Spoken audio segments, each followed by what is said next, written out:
To get a sold sign up today on your property, you have to create value for the buyer to see it.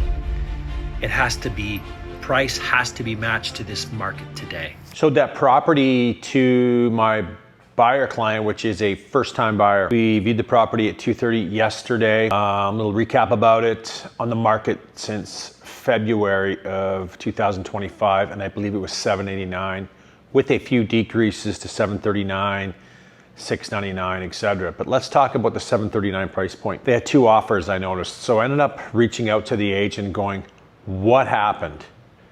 Like, both failed, were not successful at firming up the deal. One was financing and one was inspection, where they've asked for an abatement on price. So basically, they wanted to renegotiate the deal due to the inspection. Let's talk about the inspection piece, which is very, very valuable to all the viewers. So we really took our time in that property. As I mentioned, he's a first-time buyer, so I wanted to go slow, walk the property extremely slow. Most of all, I wanted to point out deficiencies, maintenance issues, and neglect issues.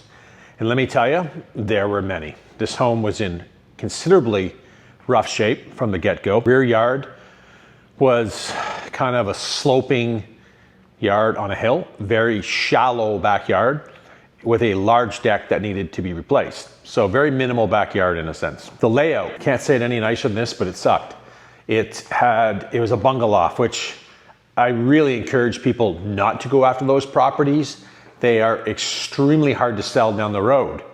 What that is, there's usually a bedroom on the main level. And then there is one upstairs, sometimes two. That makes it very tough for home buyers with children, young children.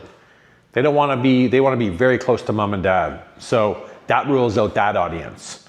So who would that house be targeted for? Probably a family with older kids, but the layout is not great, so they would bypass that property, 10%. So with that walkthrough, he decided not to move forward, which was a good thing because I was hoping for that result, because this property is not for a first-time buyer. Let's talk about who that property is for.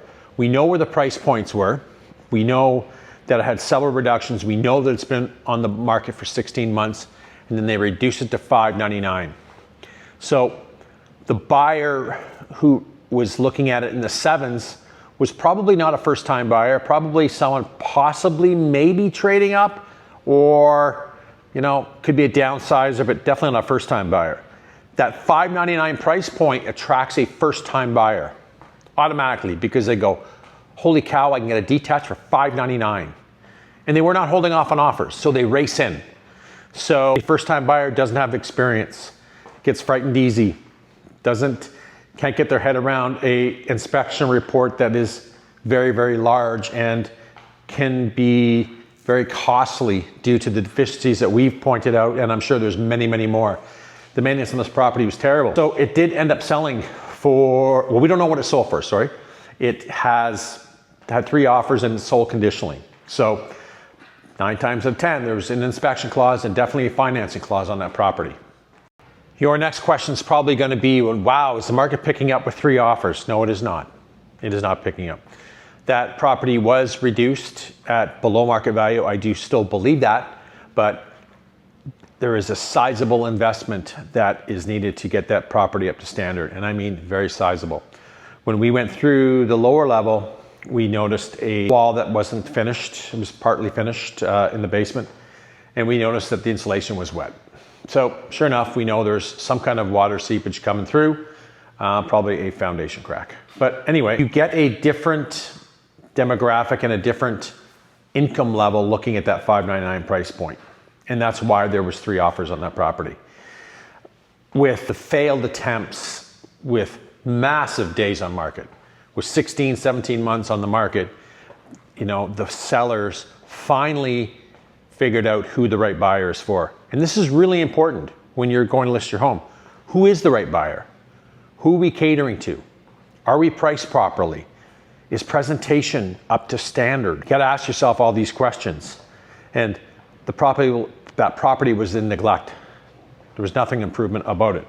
So it was a failed attempt at higher price points. Then the pricing strategy changed. And this is common. I see this all the time. This is nothing new. I see this every week, where we see properties such as that listed for several months, sometimes even 2 years. Then they go, okay, I've had enough. And then they price it correctly. So I believe the $599 is still below market value, but my thoughts on that property, I would never pay more than $6.25 for that property. And I'm being very generous at that.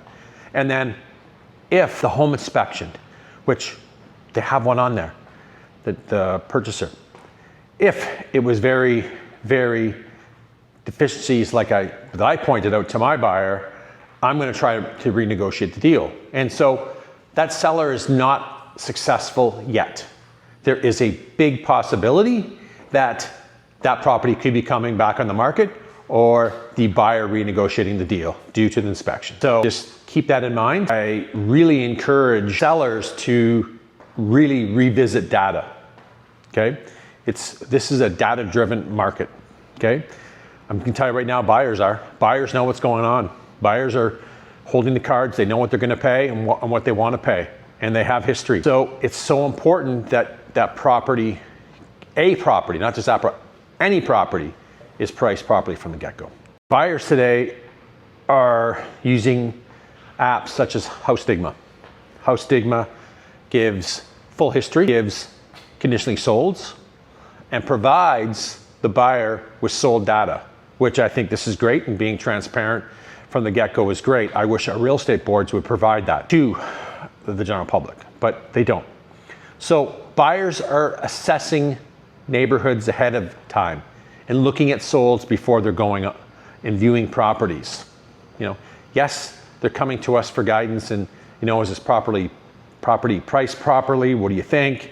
What's your thoughts on it, etc. There's still a lot of value in that part, but that buyer today will take their time. They're not apt to just jump in. It's normal to see a property sit for a few weeks, but if that property, I shouldn't say that property, I keep saying that, any property that is sitting longer than 2 to 3 weeks with showings, there's an issue. And 9 times out of 10, you have to reevaluate sellers. Is it price? 9 times out of 10 it is. Is it lacking presentation? What are we lacking in this home? Is it presented properly for that buyer? Is it clean? There's multiple reasons for this. And buyers are looking at listings and going through showings, etc. And they take their time, as I mentioned. If they keep seeing that property on their searches being stale and coming up at the same price point, they start asking themselves, what's wrong with the property? Why hasn't this sold? They can form their opinions once they viewed it, but in my eyes, everything sells. It just depends at what price point and how much work you're going to put into it. Let's talk about that property last night. We knew it would attract a lot of attention due to the price point. So a potential buyer going into that property probably knows it's going to need some work, history, etc. They know what they're walking into. And at certain price points, buyers will definitely entertain stuff like that. But it's got to be the right price for them to come out and move forward. Seller gets offers on their property, and whether they fail, they fall through, or whatever, financing or inspection, they still feel very optimistic. They feel that wow, we got 2 offers on the property, and let's hang tight with our price point. But that's not the right approach. I'd go another week for it, maybe 2, max 2. Then I would start going, well, showings have drifted off, a couple showings have come, not moving forward. We need to do something and react to what the market is telling us. It's very important. The market will tell you what's going on. If you're not getting attention, as I mentioned, in the first 2 weeks of a listing, and you are a seller that is motivated to sell, and I'm not saying price motivated, there is a reason to sell, react. Don't wait. I've seen so many listings in the last few years thinking the market's going to get better, or an over-optimistic seller thinking the right buyer will come along. It's not happening. and then up settling for less and less and less and less because time has gone down and the market has gone down with it. The only offer that's important is the one that closes. That determines market value. So don't get too tied up with things being over optimistic because you've got some attention or you've got some offers or some interest. This is not a friendly market. I've mentioned this multiple times on my videos. We're seeing 21% absorption rate. What is absorption rate? Well, absorption rate is basically 21% of the inventory is selling. 79% is not selling. That's a very large number. And the properties that I do see selling, and don't get me wrong, I see stuff selling that's not in good shape or lacking presentation. But what they got going for them is they price it accordingly to reflect that in the home. Fewer showings. Buyers become suspicious. Why hasn't this sold? They're looking at it. They have the data. They got the apps to provide them. They don't need to call me every time and say, hey, how many days is this on market? They see it. And what happens is that seller gets less negotiating power. Every day that sits on the market, it reduces the negotiating power of the seller. It does. I've seen it time and time again.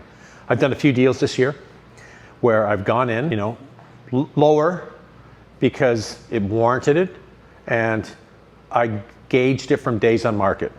And one jumps out at me. It was property in Innisfil, nice 2-story property, listed for 0.2, and 134 days on market. And it's vacant. So I'm holding the cards. I forget what we went. I think we went at $1 million. They did a sign back, and then we went back up to $1 million. The seller was hoping for 1.1 and thought, and I don't know why he thought this, that I was going to give the sign back at 1.1 and we'd have a deal. I didn't. It was $1.075 million. And I said, here's the offer, our final offer.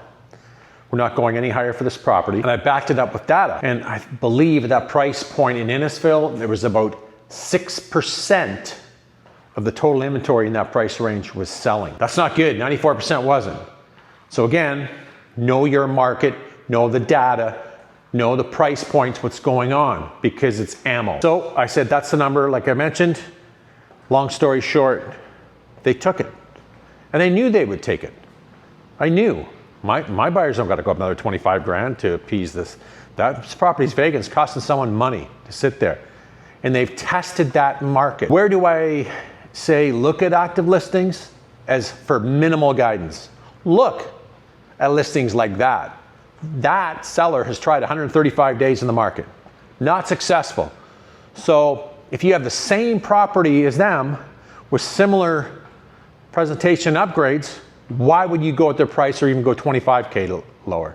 No, it's not there. It's not there. There's two types of sellers in this market. A motivated seller, again, not on price, has motivation to sell.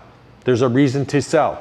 Then you got the over-optimistic seller that says, I'll sell if I get my price. Don't waste your time, because you're not getting it. You're just not. We see a 12% reduction in inventory in the Barrie market. It's not through buys. It's not through property selling. That reduction in inventory is people taking them off the market because they didn't get their number.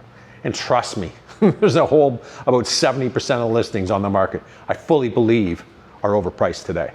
That's a crazy number when you think about that. That needs some kind of improvements, whether it's price or whether it's presentation. It needs something for that property to sell. Property is priced correctly, maximum exposure. Urgency, buyers go, we should go because I've been watching that and that's priced properly for the market. More competition, you're going to get some good showings because of that. So sellers, keep that in mind, okay? It is so important. And if your agent doesn't supply you with the data, hate to say it, don't work with them. If someone is giving data and it's accurate data and can back it up, take it wisely, okay? The numbers don't lie. Remember that. They're still buying. Multiple offers are still happening. This is, they're not happening as much as they did years ago. But if the pricing is proper from the get-go, I'm telling you right now, you're going to get rewarded. You have to create value. Once you create value in your listing, a buyer will see it. And I'm telling you right now, you will have a successful closing. You will have a buyer that wants your property. And what I'm seeing on properties that are priced correctly, I'm seeing 96 and 97% sale price to list price. There's a little bit of reduction. Sometimes we don't. Sometimes we see multiple offers. We're not seeing 10, 20, 30 grand over, but I do see 1,000 to 5,000 at times, depending. If I'm seeing something listed at 499 and that's 100 or 200 grand below market value, and let's just say it sells for, I don't know, 650. It didn't get over market value. It got market value what a willing buyer was to spend today. That's it. Any questions? I'm Mark Turcotte from Right Home Realty. I'm here to help you make better real estate decisions today. Buying a home is one of the biggest financial decisions you'll ever make. My goal isn't to find you a home. My goal is to help you avoid mistakes.